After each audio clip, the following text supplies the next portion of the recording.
Good morning, everybody. Thank you for coming along here today to launch this. The elections are about taking sides. Labour is on your side. This government has cut massively every local authority's budget all over the country.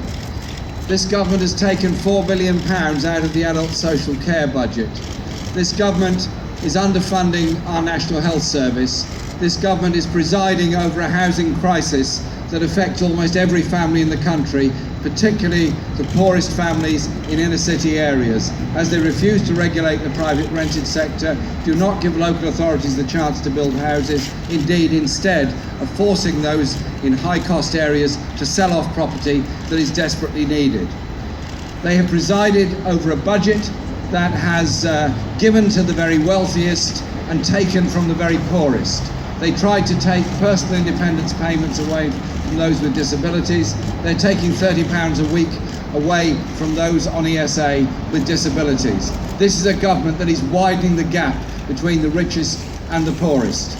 That allows 4 million children to live in poverty, up by 500,000 in the past 5 years.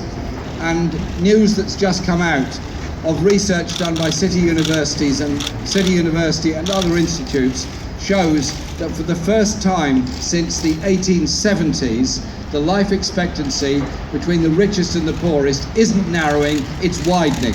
In other words, if you're poor, you have a shorter life expectancy. If you live in an inner city area, you have a shorter life expectancy.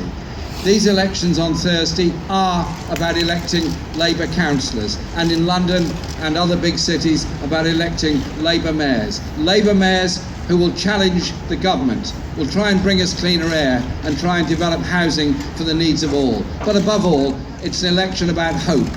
Labour local authorities that do their best to defend communities.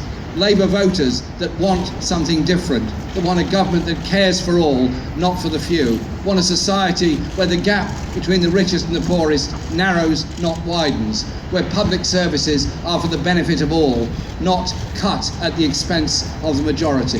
That's why we're so determined to do the very best we can this Thursday in the elections, to elect Labour mayors and Labour councillors to stand up for the people of this country, not stand aside and allow the government to carry on with its policies of tax cuts for the wealthiest, charges and cuts for the very poorest. Thank you very much, everyone, for coming today.